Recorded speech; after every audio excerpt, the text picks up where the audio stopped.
Terima kasih atas kesempatan yang diberikan kepada saya untuk menyampaikan apa yang Tuhan inginkan disampaikan. Tema yang saya pilih malam ini adalah hidup bersama badai. Kita tahu semua sampai detik ini kita hidup bersama badai. Seminggu yang lalu saya juga mempersiapkan apa yang akan saya sampaikan.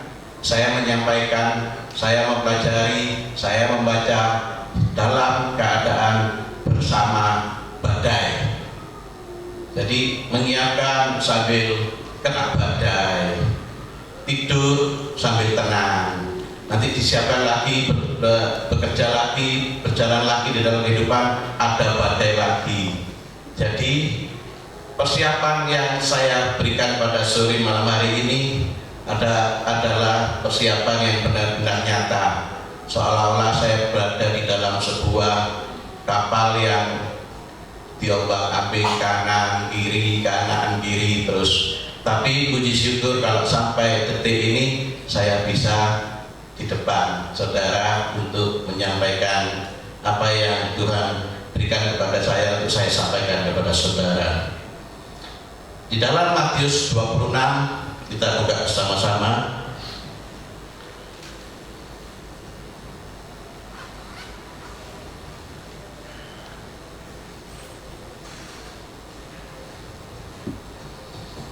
Matius 26 ayat 36. Di Taman Getsemani. Saya bacakan. Maka sampailah Yesus bersama-sama murid-muridnya ke suatu tempat yang bernama Getsemani. Lalu ia berkata kepada murid-muridnya, duduklah di sini sementara aku pergi ke sana untuk berdoa. Dan ia membawa Petrus dan kedua anak Zebedius sertanya. Maka mulailah ia merasa sedih dan gentar. Lalu katanya kepada mereka, hatiku sangat sedih, seperti mau mati rasanya. Tinggallah di sini dan berjaga-jagalah dengan aku. Maka ia maju sedikit lalu sujud dan berdoa katanya, ya Bapakku, jikalau sekiranya mungkin, biarlah cawan ini lalu daripadaku. Tapi janganlah seperti yang ku kehendaki, melainkan seperti yang engkau kehendaki. Setelah itu ia kembali kepada murid-muridnya itu dan mendapati mereka sedang tidur, dan ia berkata kepada Petrus, tidakkah kamu sanggup berjaga-jaga 1 jam dengan aku? Berjaga-jaga dan berdoalah supaya kamu jangan jatuh ke dalam pencobaan.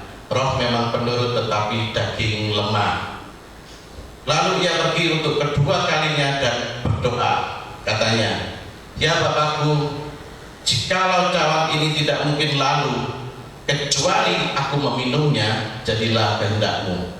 Dan ketika ia kembali pula, ia mendapati mereka sedang tidur, sebab mata mereka sudah berat. Ia membiarkan mereka di situ lalu pergi dan berdoa untuk ketiga kalinya dan mengucapkan doa yang itu juga. Sesudah itu ia datang kepada murid-muridnya dan berkata kepada mereka, tidurlah sekarang dan istirahatlah. Lihat, saatnya sudah tiba bahwa Anak Manusia diserahkan kepada tangan orang-orang berdosa. Bangunlah, marilah kita pergi. Dia yang menyerahkan aku sudah dekat.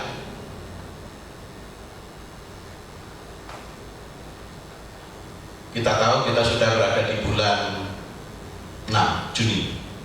Kita mendengar ada wabah bulan 2 akhir. Masih di negaranya wabahnya, belum sampai di sini. Tapi sampai hari ini sekarang tanggal 21 Juni, saya masih mendapatkan, kita masih belum kena apa-apa di sini. Kita masih santai-santai saja. Kita masih cuma mendengar saja. Februari akhir saya masih ngadain konser. Maret awal masih tidak ada apa-apa di kota Jember, santai-santai saja. Kalau saudara melihat statistik di koran dan sebagainya, pada waktu kota kita ada yang masuk 1, itu paniknya bukan main. 1, paniknya bukan main. 2, panik. Jadi semua petinggi kota Jember itu mendatangi perumahan-perumahan, memberikan sosialisasi dan sebagainya. Kita panik semua, masih 2. Tapi coba lihat hari ini 95 hampir 100 di Jember, kita panik, udah yang sudah, ya kan? Nggak ada yang panik kayak pertama kan? Yang 2 orang 3 orang Jember itu kayak mau kiamat dulu. Pada waktu Bapak Polisi Kapolres datang ke perumahan saya, semuanya buing satu perumahan. Itu masih 2. Sekarang sudah 95 mendekati 100, paling besok 100 sudah. Kita santai di sini masih. Paling coba mendengar, coba berapa? 100, dan tidur nyenyak. Ya, saya akan membagi 3 apa yang dialami oleh Tuhan Yesus menjadi 3 zona pada waktu kita mendapatkan sesuatu yang menakutkan di dalam badai. Zona pertama adalah zona ketakutan. Yesus berkata, hatiku sangat sedih, seperti mau mati rasanya. Tinggallah di sini dan berjaga-jagalah dengan aku. Saudara boleh pikirkan sedalam mungkin bagaimana perasaan saat itu. Seperti mau mati itu pada apa? Zona ketakutan itu. Di mana lagi ya? Di Lukas 22 ayat 44 malah ditulis begini. Ia sangat ketakutan dan makin bersungguh-sungguh berdoa. Peluhnya menjadi seperti titik-titik darah yang bertetesan ke tanah. Saya mencoba membayangkan, gak sanggup. Belum pernah saya keringetan sampai keluar seperti darah. Tapi gerdek mau mati hampir sering. Rasanya, aduh bagaimana nih menghadapi bagaimana ini hanya mau mati. Sering sampai hari ini juga merasa, aduh bagaimana. Kalau saya berada di dalam zona ketakutan itu, pasti gak kuat. Zona itu yang membuat kita gak kuat. Saya ingat mama saya, jangan sampai dengar ada sesuatu yang mengejutkan, langsung kebelet pipis, kebelet sudah pipis, balik lagi pipis lagi, gak bisa. Karena apa? Zona ketakutan itu mencerkeram psikis kita. Itu dialami oleh Tuhan kita. Kita belajar dari Yesus. Tidak ditutupi di firman Tuhan di Alkitab, tidak ditutupi. Apakah Yesus pernah takut? Itu ditulis sampai mau mati. Kita pernah takut sampai mau mati rasanya. Kalau berita itu sudah sampai kepada kita. Hari ini kita bisa tersenyum. Kenapa? Karena belum ada yang satu kena badai di sini. Ada yang kena COVID sekarang? Nggak ada. Coba besok ada didengarkan. Itu yang kemarin khotbah habis megang mic terpapar COVID. Kalau nggak besok bingung semua. Betul.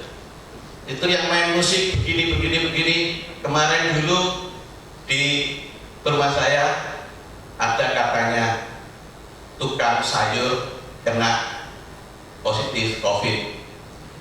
Yang kena tukang sayurnya, yang ditutup tempat saya tidak boleh senam. Jadi saya pada waktu kena badai berita ada yang kena positif, saya nggak takut, santai saja, nggak kena. Tapi karena efeknya ke ekonomi, pada waktu dengar tidak boleh buka senam, tidak boleh halnya disewakan untuk ibadah, sudah mulai sini deng. COVID-nya beda, tapi takutnya sama, mau matinya sama saya. Mikir saya sudah bagaimana ini. Semakin saya khawatir, semakin saya takut, bukan semakin tambah kurus saya, tambah gemuk. Kamu saudara lihat saya gemuk, Bu Yeni gemuk, Daniel bukan gemuk budak Daniel. Itu tidak tahu apa saking khawatirnya atau sampai ketakutannya atau sampai bagaimana. Tapi akhirnya kita trio kuek-kuek ini kalau keluar lalu saya sampai pangling, kok bundel katanya gitu. Bu Yeni sampai tidak pede kesini sampai pakai baju hitam-hitam supaya tidak kelihatan gendutnya gitu. Tahu saya itu loh, kok pakai hitam-hitam. Nah kalau pakai putih mungkin ya kelihatan gitu. Sekarang pakai hitam-hitam kamuflase saja. Aslinya gemeter, aslinya gemeter. Zona itu sangat menakutkan. Saya melihat di sisi psikologis, ada seorang psikolog Anastasia itu menuliskan 3 zona itu, kok ya sama ya gitu. Yang pertama tadi zona ketakutan. Siapakah aku di era COVID, katanya gitu. Pertama zona ketakutan, beli stok masker yang banyak, beli obat, beli vitamin C. Aku dulu pertama juga gitu, sampai vitamin C-nya kosong semua kan. Terus menyebabkan rasa takut, ngamuk, kok bisa begini dan sebagainya. Sering mengeluh, langsung share info apapun dari medsos, mudah marah katanya itu di dalam satu zona itu. Sekarang zona ketakutan saya tinggal. Kita akan lihat ke zona kedua, yaitu zona belajar.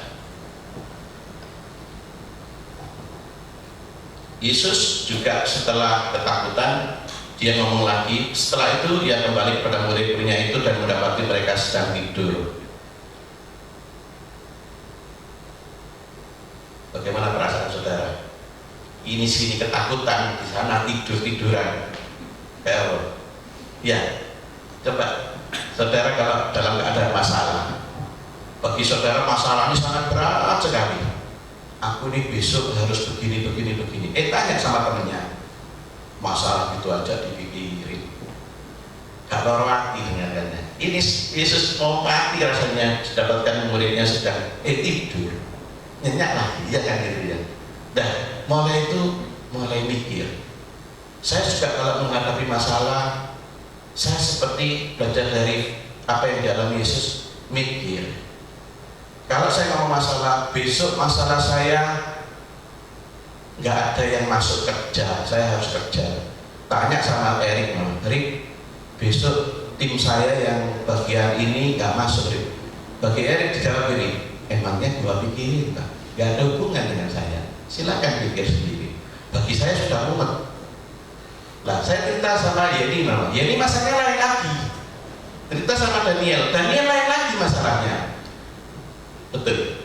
Berarti kalau kita ngomong masalah kita kepada orang lain, sampaikan kepada orang lain, bagi orang lain dijawab, emangnya gua pikirin.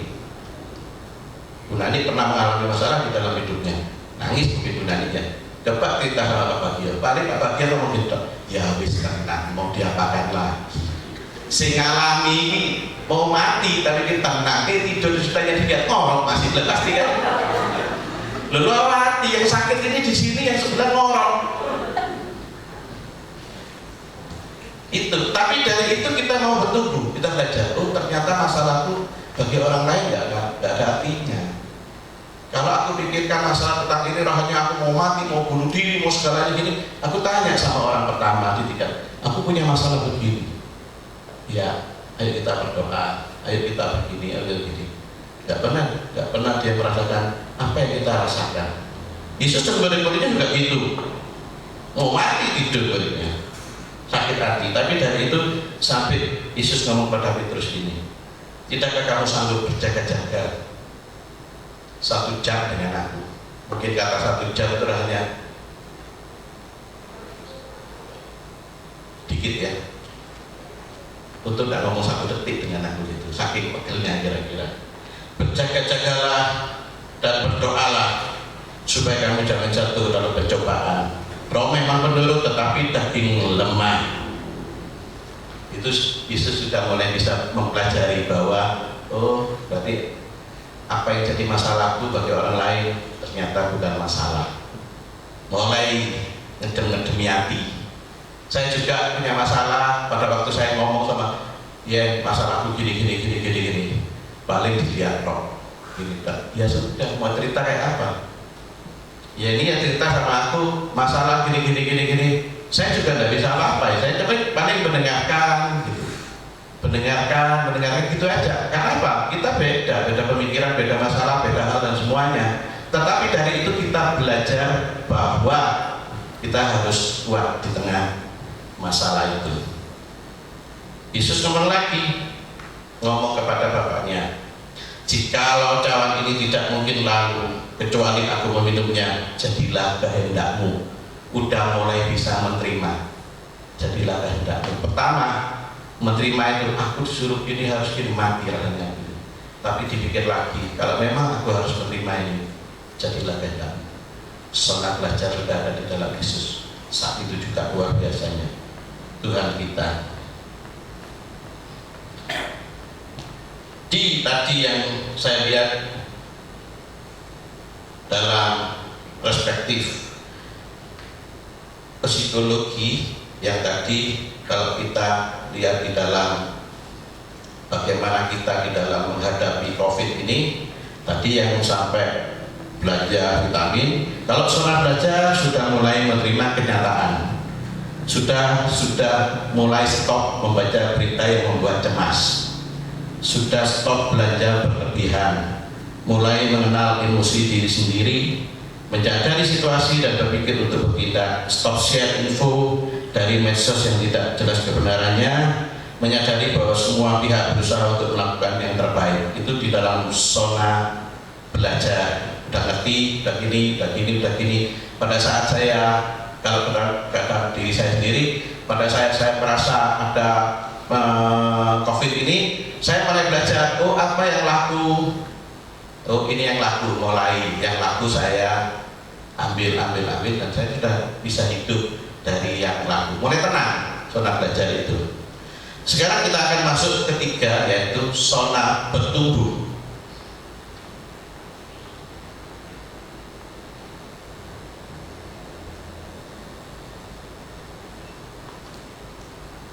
Zona bertumbuh itu pada Yesus berkata begini, sesudah itu ia datang kepada murid-muridnya dan berkata, tidurlah sekarang dan istirahatlah. Lihat, saatnya sudah tiba bahwa anak manusia diserahkan ke tangan orang-orang berdosa. Bangunlah, marilah kita pergi. Dia yang menyerahkan aku sudah dekat. Saat itu Yesus sudah benar-benar tenang. Apa yang terjadi, terjadilah. Hadapi kenyataan, sepahit apapun, semanis apapun, hadapi. Tenang, sudah mulai bertumbuh. Nah, kita mungkin sekarang di saat ini sudah mulai dalam zona bertumbuh, sudah mulai tenang, sudah mulai bisa kebaktian tidak online lagi, tidak streaming, tapi sudah ada jemaat yang hadir, tenang. Itu tiga zona yang bisa kita pelajari dari Tuhan kita untuk menghadapi ketakutan. Kalau sudah dari zona ketakutan, berarti kita sudah masuk ke dalam zona ketenangan. Zona tenang sudah sama. Zona tenang itu juga ada tiga: zona tenang, zona belajar, dan zona bertumbuh. Sama. Kalau kita masuk dalam zona tenang, kita lihat tenangnya kayak apa, dipelajari. Kalau kita melihat dari firman Tuhan, saya ambil dari Daud ya. Daud itu waktu dia nganterin catering ke kakaknya di waktu perang, dihadapkan kan ada peperangan itu, ada Goliat yang dihadapi. Daud kan gak ikut-ikut di dalam zonanya itu. Yang takut kan Saul, tentara-tentaranya, kakak-kakaknya Daud. Daud datang, tenang, ada apa sih? Oh itu loh, ada Goliat yang mau melawan kita. Daud lihat, oh rasanya aku iso. Tenang Daud, itu zona pertama, zona di dalam ketenangan. Zona kedua yang dialami Daud adalah zona belajar. Dia belajar. Pada waktu Daud tenang, ngomong ke kakaknya, ngomong ke tentara-tentara di sana, prajuritnya, didengarkanlah kepada Saul bahwa Daud katanya mau untuk menghadapi Goliat, menghadapi masalah itu. Nah, ketemu Saul, sama Saul diajak belajar. Daud, kalau menghadapi Goliat, jangan main-main, orangnya besar, kamu kecil. Ini kamu saya kasih baju perang, ketopong sirah perang katanya gitu. Dipakai sama Daud, belajar. Kok gak cocok, mau gini kok kretek, urung. Dikembalikan baju sirahnya kepada Saul. Gak jadi wis. Zona belajar. Dan ketiga, Daud di dalam zona bertumbuh, dihadapilah si masalah itu. si Goliatnya itu dihadapi, dijawab, kamu menghina nama Tuhanku, aku menghadapi kau dengan nama Tuhan. Dia yakin dengan nama Tuhan dia bisa menghadapi masalah itu. Kita belajar dua hal, dua masalah, masalah takut dan masalah tenang. Ada tiga zona, zona ketakutan dan zona ketenangan, zona belajar, zona bertumbuh, zona bertumbuh. Hari ini kita dihadapkan, saya tantang saudara mau belajar yang mana? Mau tetap di dalam ketakutan, tidak mau belajar, tidak mau bertumbuh, mati di dalam ketakutan. Yakin? Kalau saudara mengandalkan Tuhan, kuncinya di sana nanti. Saudara akan merasakan ada ketenangan. Kalau sudah ada ketenangan, saudara bisa tahu, oh begini yang saya lakukan. Ada seorang filsuf dari Yunani, dia memberikan tentang bagaimana kita harus menghadapi di dalam keadaan yang tidak menentu, seperti belajar badai dan masalah. Ada yang namanya dikotomi kendali.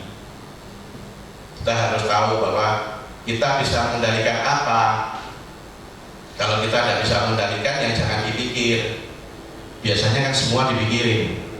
Aku harus bisa begini, aku harus begini. Kenapa ini begitu dipikir semua sampai kepala nggak kuat. Ya kalau sekarang sudah mulai, oh yang bisa masak ya suruh masak aja. Jangan belajar untuk kepingin di tukang masak juga. Gak enak.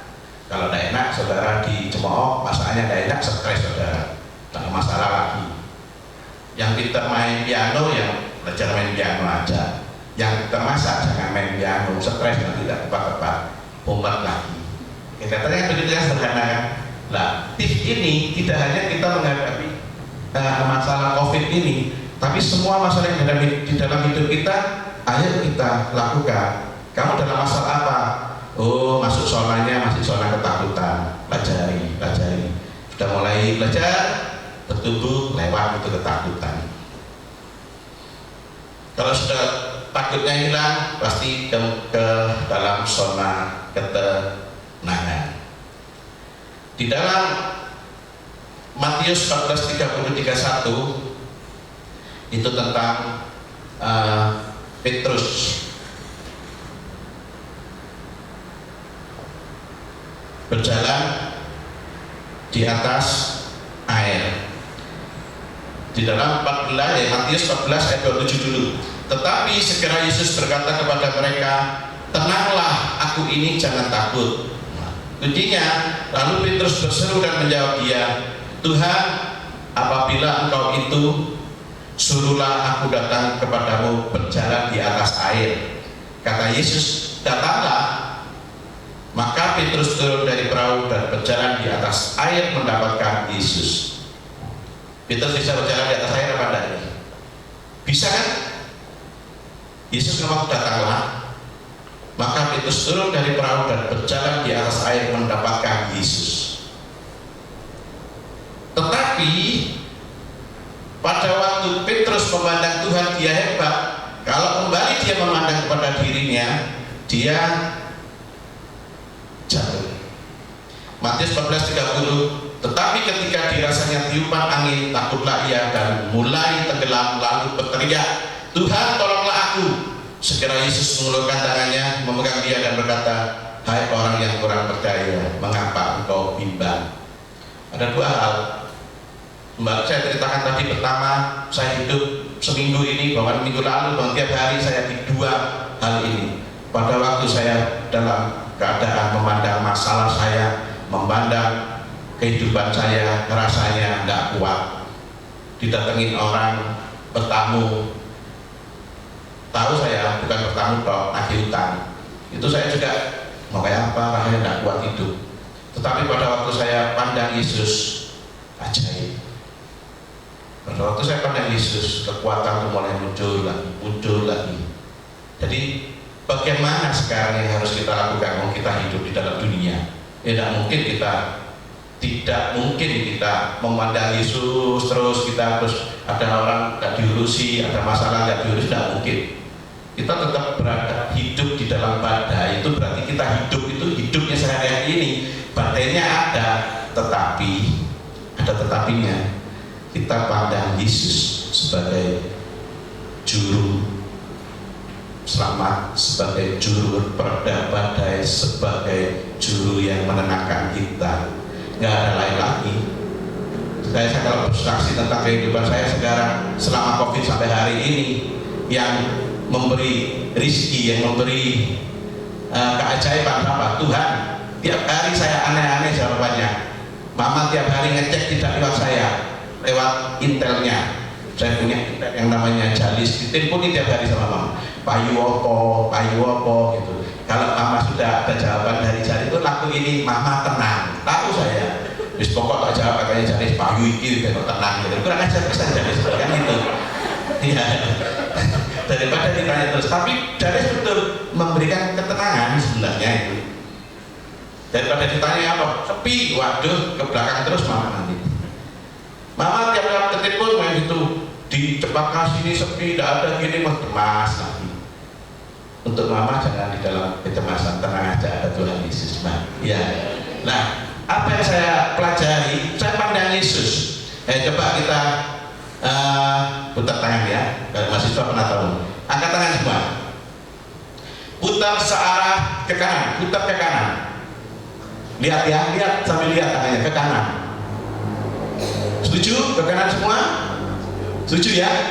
Turunkan pelan-pelan, jangan dirubah. Pandang dari atas.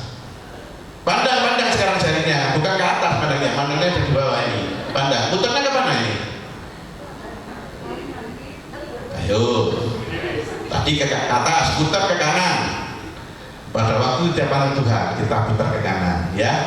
Terus ini putranya tetap loh, tidak berubah. Terus kamu pandang. Ini pandangan kita. Kemana ini? Ke kiri. Kok beda? Putarnya tetap loh. Lihat lagi. Naikkan lagi. Ke atas lagi. Ke kanan kan?